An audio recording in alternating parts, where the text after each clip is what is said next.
सी। तो स्टूडेंट्स, हम लोग को क्या करना है, ऐसे बता दे रहा हूँ। To determine an induced EMF across a metal rod rotating about one of its fixed ends. This is the application of motional EMF. Motional EMF मतलब जो EMF की वैल्यू निकाली थी BVL, उसका ये एप्लीकेशन है। तो जिसमें हमको एक रॉड को घुमाना है perpendicular to the magnetic field, जिसके कारण से लाइंस ऑफ फोर्सेस उसको कट करेंगी और उसके कारण से मेरे को क्या मिलेगा, एक induce EMF cross the rod. मान लो इसको घुमाना, तो रॉड को कैसे घुमाना, मुझे ऐसा इस प्रकार से हमको घुमाना है फील्ड इनवर्स। तो मैं क्या बनाता हूं, सबसे पहले देखो यहाँ तो सबने बना लिया होगा डायग्राम। मैं इसको ऐसा बनाता हूँ, एक सर्कुलर पाथ बनाता हूँ।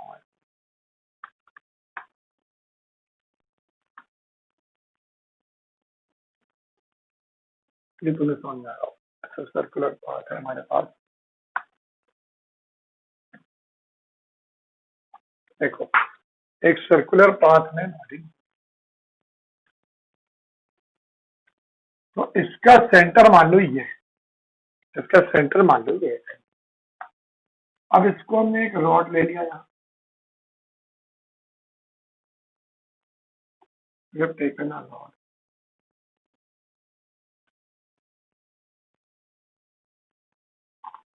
इस रॉड की वेलोसिटी मान लो v है, क्योंकि सेंटर से घूम रहा है, इस एंड पर ये फिक्स है, इस एंड पर ये फिक्स है, सेंटर है मान, इस एंड पर ये फिक्स है, ये रॉड घूम रहा है वेलोसिटी से। This is a metal rod, remember this is a metal rod. यदि ये मेटल रॉड है तो ये घूम रहा है इस तरीके से फील्ड के अंदर, किस वेलोसिटी से घूम रहा है, v वेलोसिटी। लेकिन यदि सही देखा जाए, यदि सही देखा जाए तो तुम्हें यह दिख रहा होगा कि यहां पर ये एक्चुअली एंगुलर वेलोसिटी ओमेगा से घूम रहा है। सर्कुलर पाथ में ये एंगुलर वेलोसिटी ओमेगा से रोटेट कर रहा है। तो अब सुनना, मैं यहां पर एक छोटा सा अजम्पशन करता हूं इस रॉड के लिए। तो यहां पर इस रॉड में मैं छोटा सा एक लेंथ एलिमेंट कंसिडर करता हूं, लेंथ एलिमेंट। ये तुमने यदि याद हो, तुम लोग को पढ़ा है तुमने, तो 11th में हमने रोटेशनल मोशन में भी रॉड के मोमेंट ऑफ इनर्शिया निकालने के लिए जो हम लोग यूज करते हैं, वही कंसेप्ट यहाँ पर भी वैसा ही ले रहे हैं। ये पूरे रॉड की जो लेंथ है, लेट दैट बी एल, जो हम लोग लेके चलते हैं इंड्यूस ईएमएफ के लिए। तो एल लेंथ की रॉड में हमारे पास ये छोटा सा लेंथ एलिमेंट मैंने कंसिडर कर लिया यहाँ, लेट दैट बी डीएल। ये डीएल का एक छोटा सा लेंथ एलिमेंट कंसिडर कर लिया। अब आगे बढ़े, यदि इसके टेंजेंशियल स्पीड की जो वैल्यू है वो v है और एंगुलर स्पीड की जो वैल्यू है वो ओमेगा है, तो तुम्हें मालूम है कि ओमेगा के टर्म्स में v का फॉर्मूला कुछ होता है, v equal to R omega. Circular motion में हमने पढ़ा है, रोटेशनल मोशन में भी पढ़ा है। यहां पर r जो है वो l के बराबर है, क्योंकि यहाँ जो रेडियस है इस सर्कुलर पाथ का actually it is equal to the length of the rod. तो यहां देखो, अब आगे तो हम लोग यहाँ कंसिडर करते हैं, तो व्हेन, यहां देखें हम लोग, when a rod, when a rod of length L,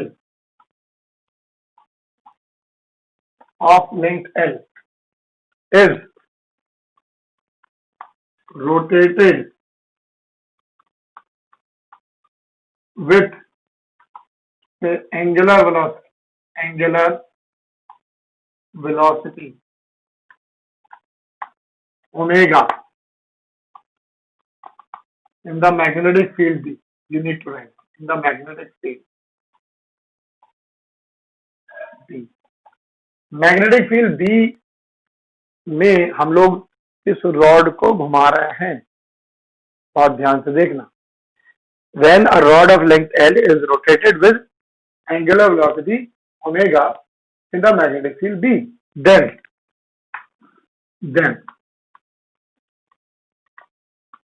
we get its motional EMF for assumed, ध्यान से सुनना मैं क्या बोल रहा हूं, assumed length dl, assumed length element. You need to write down length element dl as छोटा सा लेंथ है तो ईएमएफ भी छोटी होगी, क्योंकि पूरी लेंथ होगी तो ईएमएफ ई हो, छोटी सी लेंथ डीएल है तो ईएमएफ हो जाएगी डीई, एज डीई। और डीई तुम्हें पता है किसकी इक्वल होगा मालूम है, बी होगा ही होगा, क्योंकि मैग्नेटिक फील्ड बी है, फिक्स्ड है हमारे पास, क्या मैग्नेटिक फील्ड बी फिक्स्ड है हमारे पास।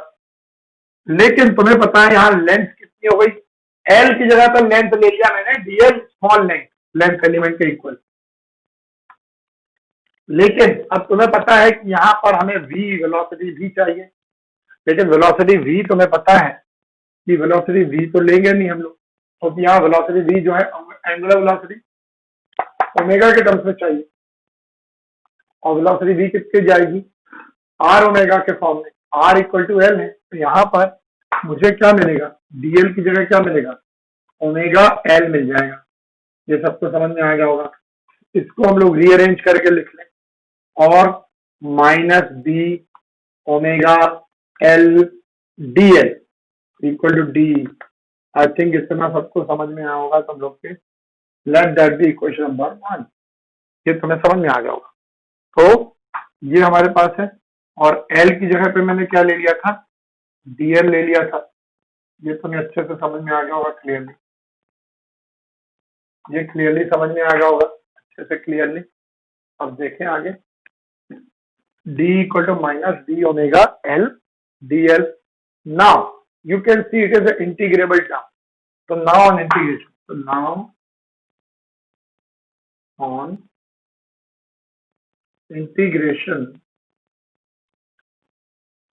we get a result as, यहाँ देखें, ये मैं मेरे ख्याल से मैं इसको मिटा देता हूं, क्योंकि तुमने बना लिया होगा डायग्राम, समझ में आया होगा क्या क्या करना है। तो I should rub this one. देखो हमारे को क्लियर था डायग्राम, तो मैं मिटा दे रहा हूँ, क्योंकि इसके आगे हम लोग प्रूफ का अगला पार्ट कर लेंगे, छोटा सा ही पार्ट बचा हुआ हमारे पास। तो तुम्हें मानो मैं D equal to minus B omega L T L, तो हम लोग इंटीग्रेशन कर देते हैं इसको। तो क्या मिलेगा, देखो इंटीग्रेशन ऑफ डी ई 0 से ई माइनस बी ओमेगा, ये कांस्टेंट है। क्यों कांस्टेंट है, क्योंकि एल के टर्म्स में इंटीग्रेशन हो रहा है, और एल के लिए बी और ओमेगा कांस्टेंट है, तो सिर्फ इंटीग्रेशन किसका हो जाएगा, एल का, डीएल के रिस्पेक्ट में। इसकी लिमिट कितनी होगी, तुम्हें पता है सेंटर से घूमना तो 0 सेंटर पे आएगी और एल यहाँ आएगी, तो इसकी लिमिट आप ले लो 0 से एल ही ले लोगे, ठीक है। तो यहाँ देखें इंटीग्रेशन के बाद क्या मिलेगा, after integration putting the limit e minus 0 we will get only e। हमने डायरेक्टली लिख दिया, माइनस बी ओमेगा ये ऑलरेडी टेकन आउट, और एल का इंटीग्रेशन कितना मिलेगा, एल का इंटीग्रेशन तुम्हें पता है एल स्क्वायर बाय 2 होता है इंटीग्रेशन के फॉर्मूले से, है ना। किस कंसेप्ट से आता है, integration of N D X equal to X power N plus 1 upon N plus 1, ये वाला फंडा हमारे पास आता है, और इसका यूज करते हैं हम लोग यहाँ पर इंटीग्रेशन की वैल्यू निकालने के लिए। तो तुम्हें ये क्लियर हो गया होगा अच्छे से। तो ईएमएफ की वैल्यू कितनी आ गई हमारे पास, minus half B omega L square, ये आ गया तुम्हारे को क्लियर। लेकिन यदि ये बोला जाए कि यदि कोई भी बॉडी इतनी लेंथ की बी फील्ड में घूम रही है, तो के पर्टिकुलर टाइम में कुछ एक ईएमएफ प्रोड्यूस करे, तो बताओ उसकी घूमने की फ्रीक्वेंसी क्या है। तो फ्रीक्वेंसी के लिए तुम्हारे पास क्या करना पड़ेगा तुम्हें, ये फॉर्मूला तो तुम्हें पता है, ये मैं मिटा दे रहा हूँ, ये तो मैंने जानबूझ के तुम्हारे जनरल नॉलेज के लिए लिख दिया था।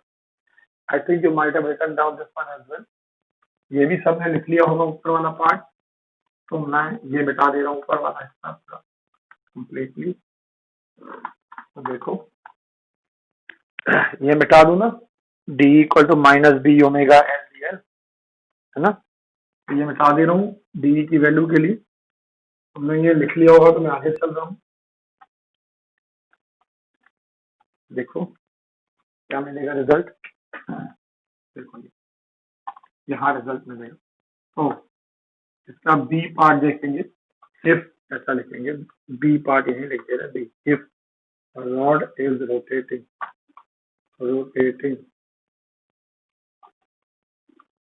with frequency न्यू, एक न्यू फ्रीक्वेंसी से रोटेट कर रही है rod, it is rotating with the frequency nu, then क्या मिलेगा अपने को रिजल्ट, लेट्स सी। अब हमको क्या मिलेगा एक रिजल्ट, देखो ध्यान से बेटा सुन लो, frequency nu, then we get यही चीज मिलेगी हमें।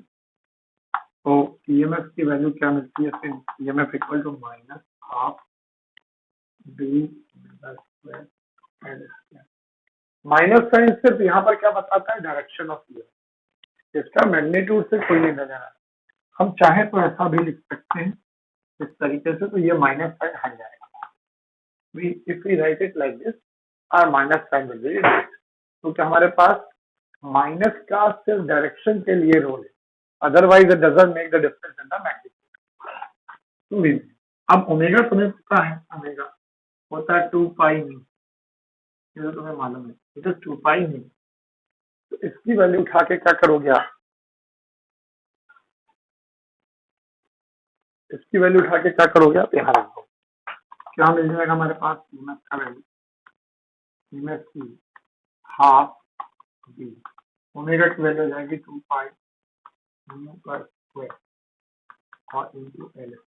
What do we get, you will get 1/2 b as it is 4 pi square mu square n, ये 2 से ये वाला पार्ट तो कैंसिल हो जाएगा, फाइनली कितना मिलेगा हमें, 2